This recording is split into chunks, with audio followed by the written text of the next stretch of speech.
5C Makanan Sehat. Subtema 1, bagaimana tubuh mengolah makanan. Alangkah baiknya teman-teman sebelum kita belajar, kita awali dengan membaca doa bersama-sama. Berdoa dimulai. Selesai.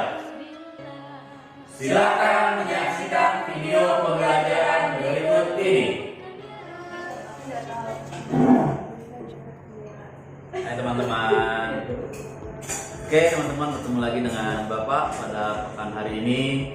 Kita akan melanjutkan pembelajaran tentang tema 5C yang alhamdulillah hari ini akan berjudul tentang iklan. Yang kemarin kita pelajari tentang poster dan sebagainya. Sekarang kita melanjut pada iklan. Sebelumnya Bapak ingin memberitahukan apa sih pengertian dari iklan itu? Iklan adalah suatu pesan atau berita yang ingin disampaikan pada masyarakat luas melalui suatu media. Nah, medianya ini banyak. Ada yang media kertas, ada yang kain dan lain sebagainya. Di sini iklan juga mempunyai tujuan tersendiri, yaitu tujuannya untuk membujuk atau mengajak penerima informasi untuk melakukan hal yang ditawarkan dari si pembuat iklan. Iklan memiliki beberapa fungsi. Di antaranya adalah memperkenalkan suatu produk. Yang kedua, memberikan informasi kepada masyarakat. Iklan terbagi menjadi dua, yaitu iklan komersil dan iklan non komersil. Yang tadi yang pertama, iklan komersil itu bertujuan memperkenalkan suatu produk yang menarik perhatian masyarakat agar mengenali, membeli, hingga mengkonsumsi atau menggunakan produk yang diiklankan. Nah, jadi contohnya iklan komersil ini yang sering kita lihat di media-media sosial. Itu kadang-kadang ada Kang Puyuh. Nah, Kang Puyuh ini adalah seorang penjual puyuh. Dia berjual puyuh, yang mana puyuhnya ini adalah puyuh potong. Jadi dagingnya diiklankan oleh Kang Puyuh. Bagaimana caranya supaya masyarakat itu mengenal yang namanya daging puyuh. Masyarakat mau membeli, mau menikmati daging puyuh tersebut. Itu iklan komersil. Yang kedua, iklan non komersil. Kalau iklan non komersil yaitu memberikan layanan atau informasi kepada masyarakat luas. Yang ketiga, bahasa iklan. Bahasa iklan itu harus padat, singkat, dimengerti dan menarik bagi orang yang membacanya. Seperti itu. Jadi orang yang menerima informasi iklan, jika dengan bahasa-bahasa yang menarik, dia akan lebih tertarik lagi terhadap sesuatu yang diiklankan tersebut. Begitu teman-teman. Baik teman-teman, kita lanjutkan pembelajaran tentang iklan yang tadi dibagi dua, yaitu iklan komersil dan non komersil. Sekarang kita lanjut ke iklan non komersil. Iklan non komersil berfungsi memberi informasi kepada masyarakat luas. Iklan ini bisa dibuat atau dengan media baliho ataupun banner, dan juga bisa dengan kain seperti itu. Dan biasanya iklan juga diletakkan atau ditempel di tempat-tempat umum, baik di pinggir jalan, di atas jalan dan lain sebagainya, sehingga bisa menarik atau mengajak masyarakat luas. Iklan non komersil contohnya adalah seperti ketika kita mendengar atau melihat ada ajakan-ajakan stay at home atau tetap di rumah. Nah, itu biasanya ada di banner-bannernya. Kita diperintahkan untuk tetap di rumah untuk menjaga diri dari penyakit COVID-19 atau corona. Itu iklannya banyak, layanan iklan yang mengajak atau memberikan informasi kepada masyarakat luas untuk tetap di rumah. Itu salah satunya iklan menjaga kesehatan dari COVID-19. Ada juga kalau di tempat-tempat umum seperti taman bermain, taman jajan, itu ada biasanya. Buanglah sampah pada tempatnya. Seperti itu. Jadi jangan buang tempat sampah, tapi buanglah sampah pada tempatnya. Nanti kalau tempatnya yang dibuang, repot buangnya. Itu termasuk iklan layanan non komersil. Dan juga masih banyak iklan-iklan non komersil yang kita pernah lihat ketika kita jalan, bersepeda, berkendaraan, itu sering kali kita melihat iklan-iklan non komersil yang sifatnya mengajak kita untuk menjaga kesehatan, membuang sampah, terus juga ajakan-ajakan untuk bersedekah, beras sehat, infak beras dan lain sebagainya. Banyak sekali iklan non komersil yang kita perhatikan. Nah, teman-teman, di sini nanti kita akan mengetahui cara pembuatan iklan atau banner ataupun baliho. Ketika kita datang ke suatu percetakan baliho, kita akan bisa mengetahui proses pembuatannya. Seperti itu. Jadi proses pembuatannya biasanya kita akan ketik bahasanya yang baik, singkat, dan padat. Gambarnya juga jangan lupa kita letakkan pada baliho tersebut. Nanti setelah itu kirim file, baru akan dicetak banner tersebut. Itu proses pembuatan banner atau pembuatan iklan pada layanan masyarakat. Mungkin itu saja teman-teman. Untuk tugas kalian nanti setelah pembelajaran tema 5C selesai oleh Pak Hamam dan Bu Rinda, nanti akan dilanjutkan tugas kalian. Selamat beraktivitas dan selamat menyaksikan video dan mengerjakan tugas. Terima kasih. Baik teman-teman, bertemu kembali dengan Bu Rinda. Kali ini kita belajar tentang IPS. Nah, pembelajaran kali ini kita belajar tentang interaksi sosial. Nah, kalian tentunya sudah pernah ya belajar tentang interaksi sosial. Nah, mari kita ulang ya, interaksi sosial itu apa sih? Nah, interaksi sosial adalah hubungan-hubungan sosial yang menyangkut hubungan antar individu-individu atau seseorang dengan kelompok atau kelompok dengan kelompok. Misalnya yaitu antara orang yang satu dengan orang yang lainnya atau kelompok yang satu dengan kelompok yang lainnya. Nah, kenapa di dalam kehidupan kita itu ada interaksi sosial?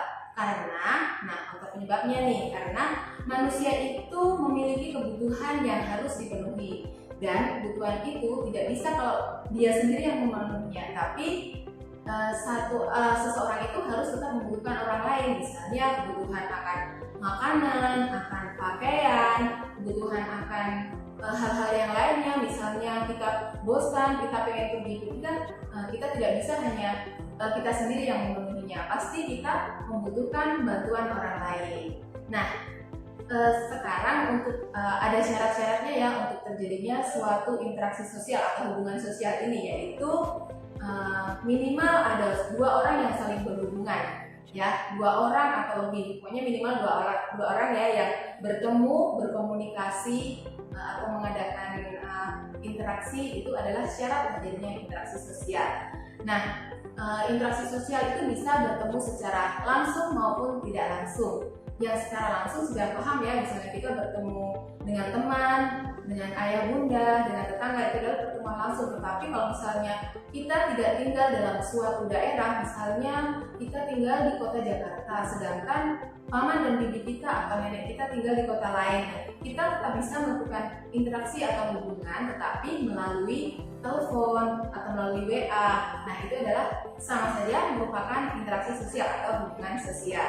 Nah, baik teman-teman, interaksi atau hubungan tidak hanya terjadi antara manusia dengan manusia, namun ada interaksi antara manusia dengan lingkungan, ya, yaitu interaksi antara kita sebagai manusia, sebagai makhluk hidup, berinteraksi dengan lingkungan sekitar kita. Nah, tentu akan berbeda ya antara masyarakat yang tinggal di perkotaan, pegunungan ataupun pantai. Perbedaannya yaitu misalnya di perkotaan mereka menyesuaikan dengan kebiasaan di perkotaan. Dan di wilayah pegunungan dan pantai tentu juga berbeda ya. Misalnya kalau di pantai atau pegunungan mereka menyesuaikan dengan iklimnya, musimnya, dan juga nantinya akan mempengaruhi dengan pemenuhan kebutuhan hidupnya.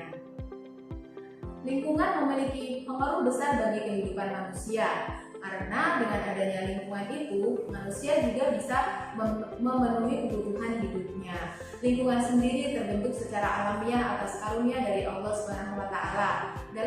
Dalam lingkungan alam terjadi beberapa macam interaksi, ya, yaitu terdiri dari interaksi di lingkungan abiotik dan interaksi di lingkungan biotik. Interaksi di lingkungan abiotik terdiri dari ada suhu, tanah, kemudian curah hujan. Nah, hal tersebut biasanya dimanfaatkan oleh penduduk yang tinggal di daerah pedesaan untuk menentukan kapan waktu untuk bercocok tanam, kapan waktu untuk memanen. Nah, sedangkan interaksi antara manusia dengan alam dapat dikelompokkan menjadi dua ya, yaitu interaksi yang menyesuaikan diri dengan alam dan interaksi yang mendominasi alam. Interaksi yang manusia menyesuaikan diri dengan alam, contohnya manusia menyesuaikan dengan musim atau waktu tanam, yaitu misalnya menentukan kapan penduduk yang tinggal di wilayah pedesaan untuk menentukan waktu untuk bercocok tanam. Nah, kalau misalnya di daerah pantai biasanya dimanfaatkan oleh nelayan kapan waktunya akan berlayar, dan juga untuk menghindari kapan adanya cuaca yang tidak bagus untuk saat berlayar, atau misalnya di daerah yang rawan bencana alam juga manusia menyesuaikan dengan kebiasaan terjadinya di daerah tersebut.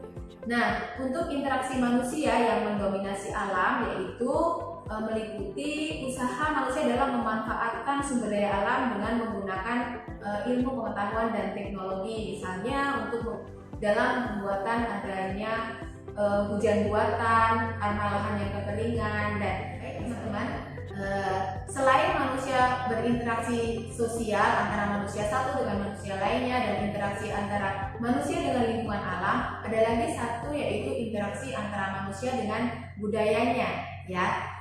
Nah, itu saja interaksi manusia dengan budaya mempengaruhi adat istiadat dan kebiasaan masyarakat yang tinggal di daerah tersebut. Misalnya untuk daerah yang di wilayah pantai mempunyai kebiasaan untuk menangkap ikan pada musim-musim tertentu, dan biasanya ada adat atau kebudayaan yang mengiringinya.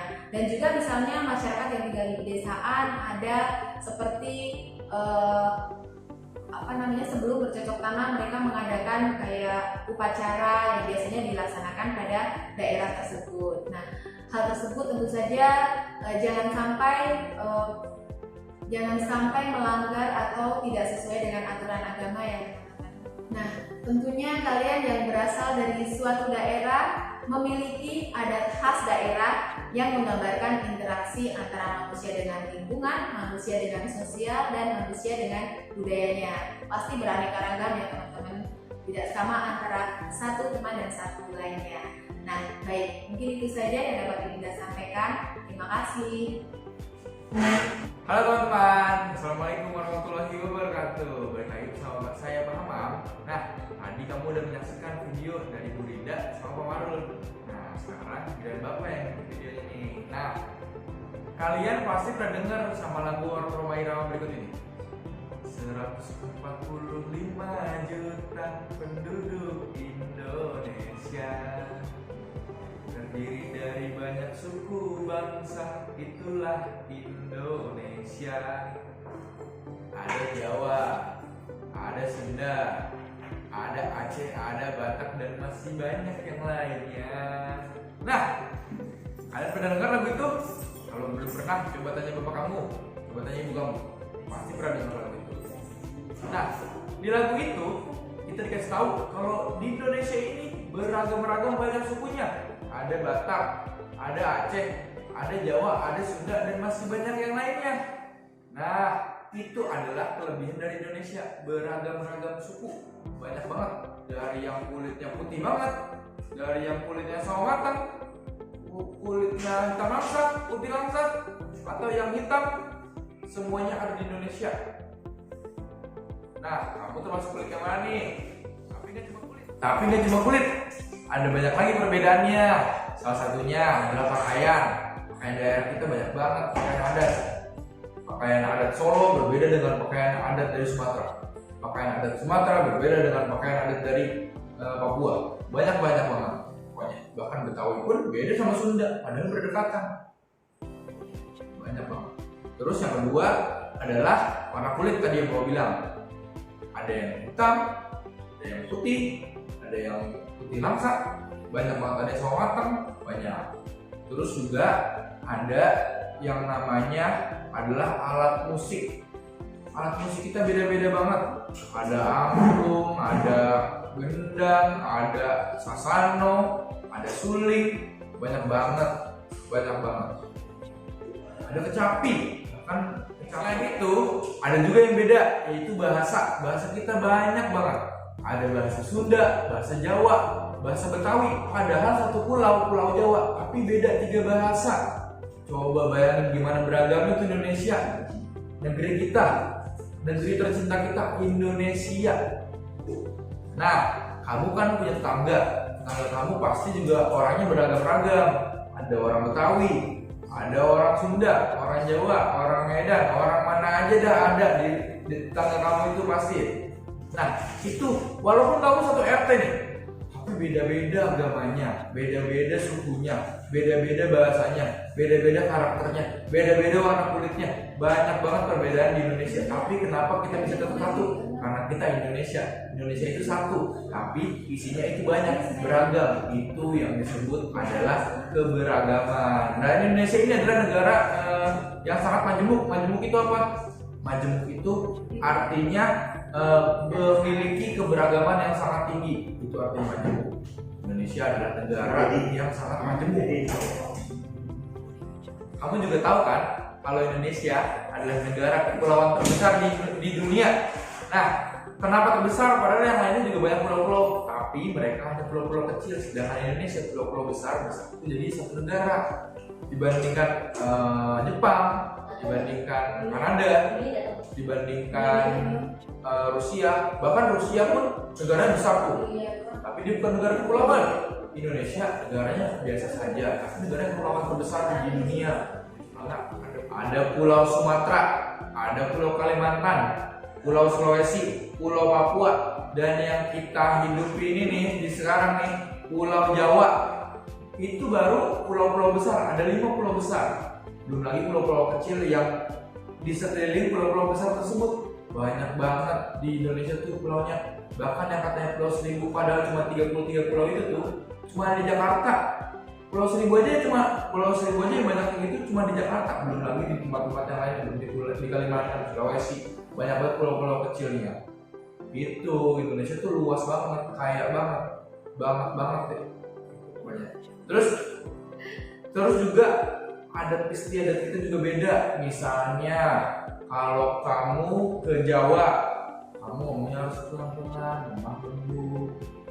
Tapi kalau kamu ke Padang atau kamu ke Kalimantan, nah ngomongnya harus agak dikerasin, harus agak nada tinggi.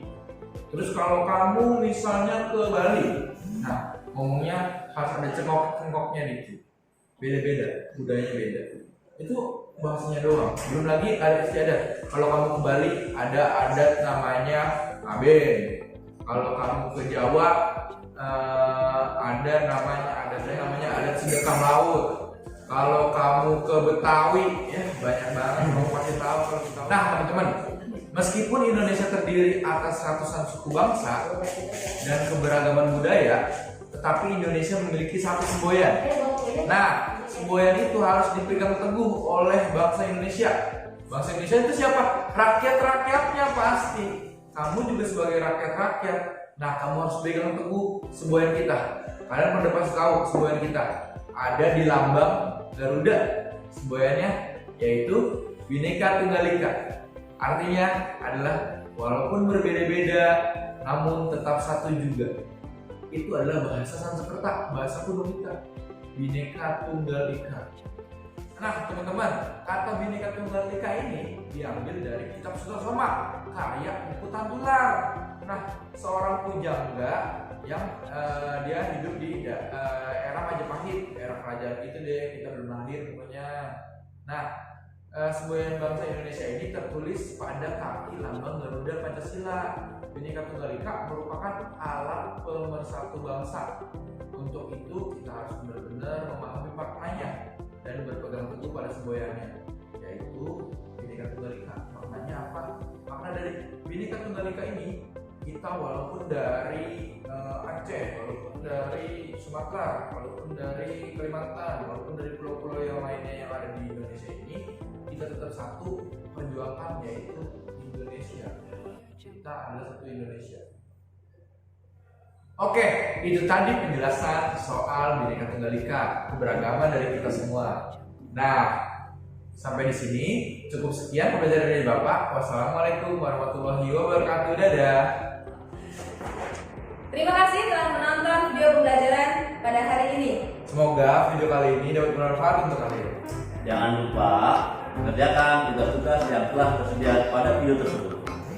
Wassalam.